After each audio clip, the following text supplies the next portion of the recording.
Hi, I'm Michael Foster, and this is the story of how I learned that sometimes the biggest betrayals lead to the sweetest victories. You see, in business, just like in family, the person you trust the most can be the one plotting your downfall.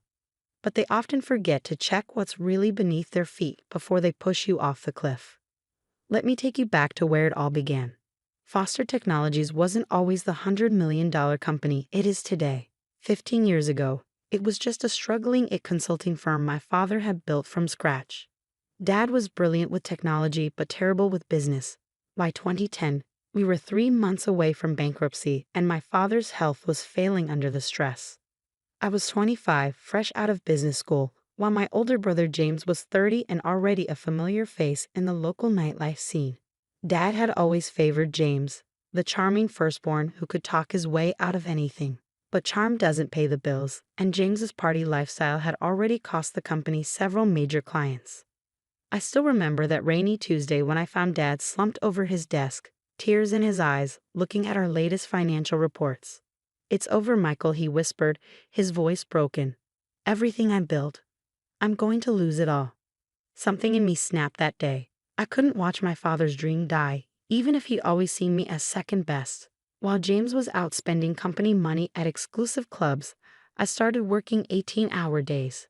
I learned every aspect of the business, met with every client, reviewed every contract.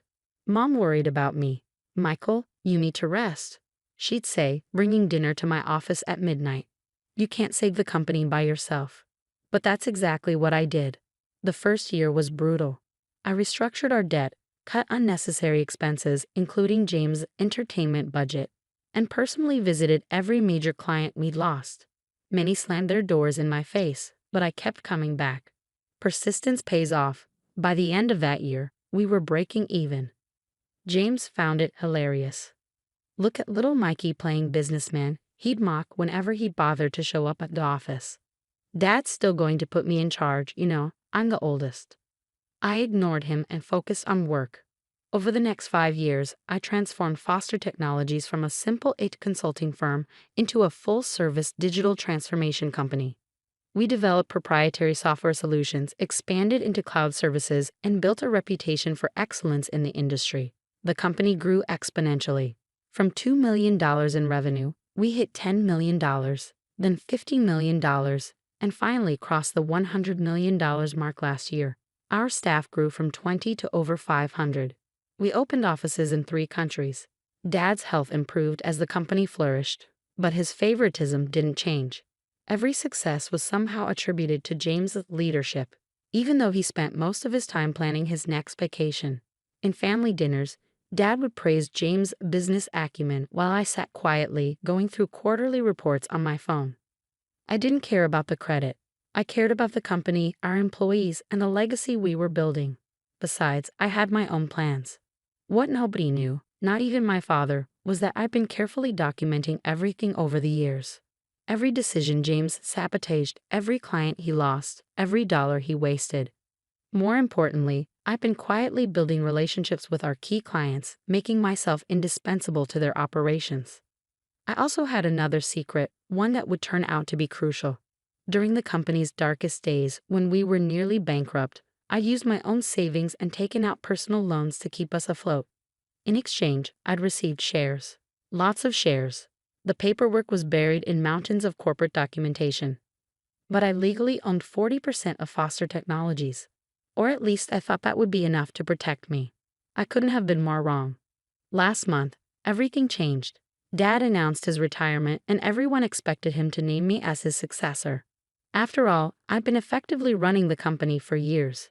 Even James had been showing up to work more often, probably sensing the change coming. The shareholders' meeting was set for Friday afternoon. All major stakeholders were present, including our board members and key investors. I prepared a comprehensive presentation about our growth strategy for the next 5 years. Dad stood up to make his announcement. I noticed James smirking in his seat, but I didn't think much of it at the time. "Ladies and gentlemen," Dad began, "as you know, I'm retiring as CEO of Foster Technologies. This company has been my life's work, and choosing my successor was not an easy decision." He paused, looking around the room. But there's only one person who truly embodies the leadership qualities needed to take Foster Technologies to the next level. Someone who understands our family values and has the vision to lead us into the future. I sat straighter in my chair, ready to accept the responsibility I've been preparing for all these years. My son, James Foster, will be taking over as CEO effective immediately. The room went silent. I felt like I'd been punched in the gut. But Dad wasn't finished. Furthermore, James has brought to my attention some concerning irregularities in our recent operations.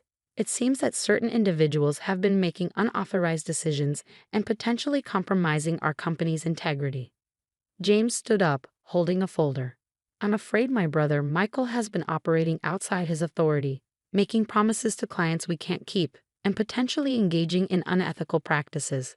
I couldn't believe what I was hearing. Every accusation was a twisted version of the truth. The very decisions that had saved and grown the company were being presented as reckless and unauthorized. Therefore, Dad continued, as my final act as CEO, I'm terminating Michael's employment with Foster Technologies, effective immediately. The security guards were already approaching my chair. James's voice dripped with fake sympathy. I'm sorry it had to end this way, little brother. But hey, maybe now you can get a life outside the office. The room erupted in whispers as I was escorted out, my key card deactivated, my access revoked. I could see the pity in some faces, the schadenfreude in others. But they had no idea what was coming. Because while James was plotting my downfall, he'd forgotten three crucial things. First, those unauthorized decisions were all properly documented and approved. Second, my 40% ownership stake wasn't as buried as they thought. And third, well, let's just say that when you spend 10 years building a company's technology infrastructure, you learn where all the bodies are buried, sometimes literally. As I walked to my car that evening, I pulled out my phone and sent a single text message to an old friend at the SEC. Then I went home and waited. Monday morning was going to be very, very interesting. Monday morning arrived with a thunderstorm, fitting weather for what was about to unfold. I sat in my home office, watching the clock tick towards 9 a.m. when James would be strutting into his new CEO office for the first time.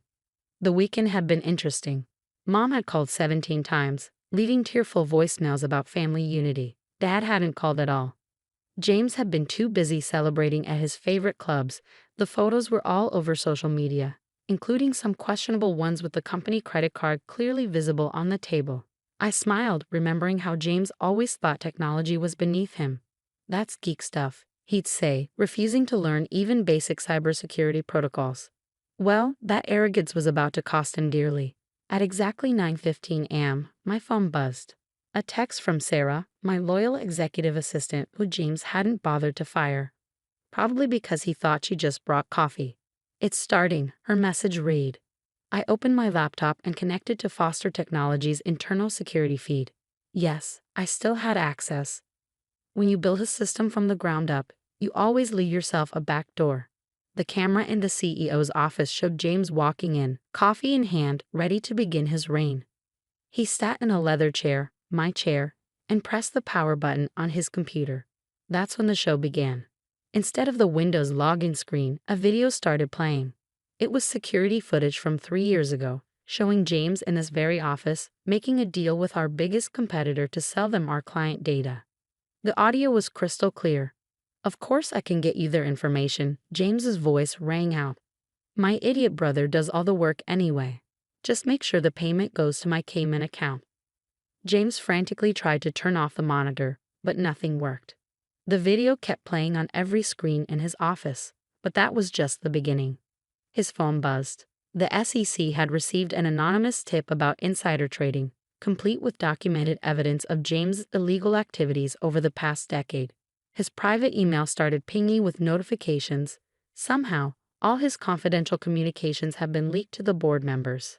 Down in the lobby, federal agents were walking through the front door.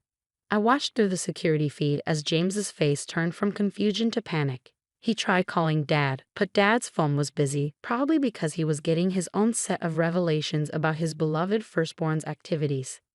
At 9:30 a.m., Sarah walked into James' office. Mr. Foster, she said calmly, the board members are requesting an emergency meeting. Also, there are some federal agents here to see you. James started sweating. Tell them I'm busy.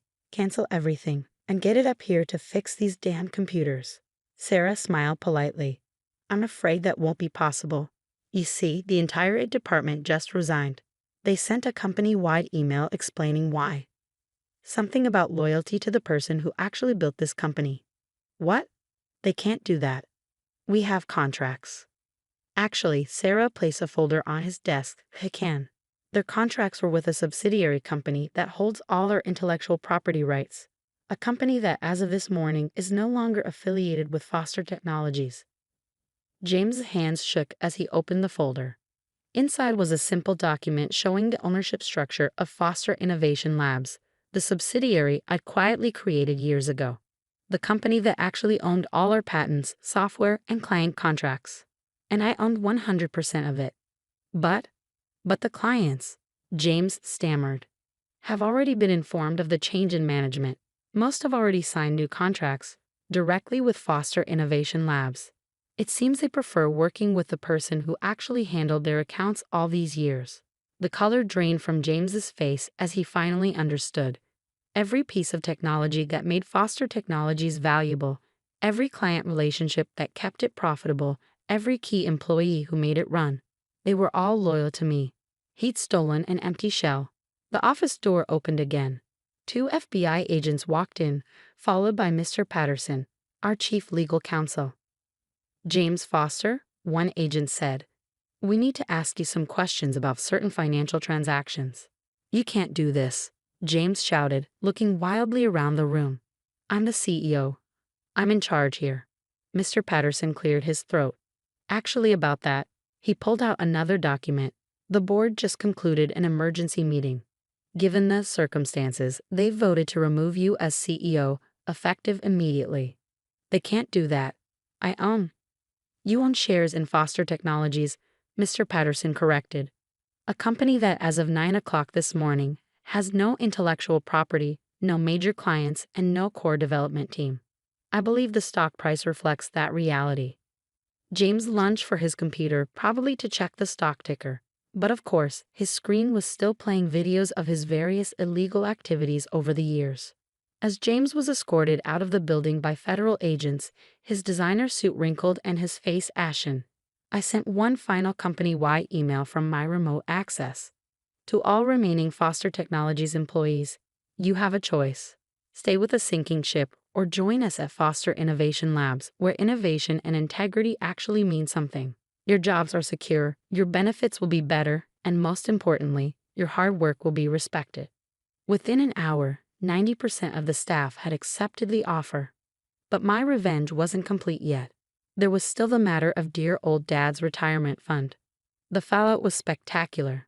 Within 24 hours, Foster Technologies stock had plummeted 70%. News of James' arrest made headlines in every major business publication. Tech CEO arrested on multiple fraud charges. Foster Technologies in freefall as scandal erupts. But I wasn't done yet. 3 days after James's arrest, I sat in my new office at Foster Innovation Labs headquarters, a modern building I secretly purchased 6 months ago. Sarah walked in with a familiar face. Dad's financial advisor, Mr. Goldman. He's been calling nonstop, Mr. Goldman said, looking uncomfortable. Ever since he realized that his retirement fund is worthless, I finished for him, because he invested everything in Foster Technologies stock. Dad had always bragged about having skin in the game, keeping his entire retirement portfolio in company shares. It was poor financial planning, but he'd never listened to advice about diversification. Now those shares were worth pennies on the dollar. Your father is desperate, Mr. Goldman continued.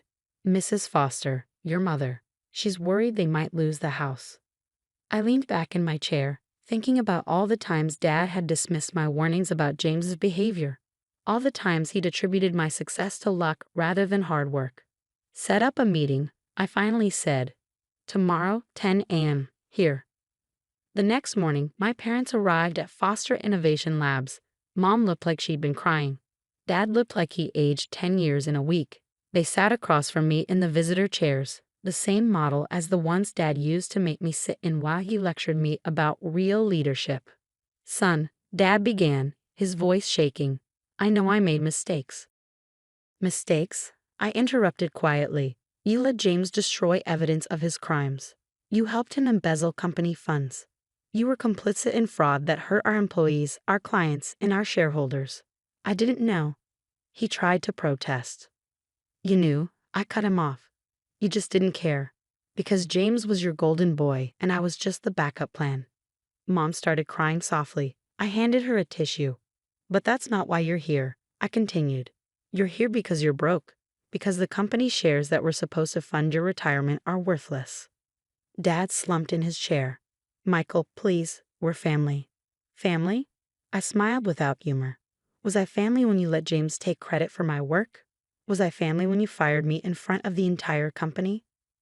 I pulled out a folder. I learned that dramatic revelations were more effective with proper documentation. Here's what's going to happen. Foster Innovation Labs will buy back your shares in Foster Technologies at their original purchase price. Their eyes widened with hope. But, I continued, there are conditions.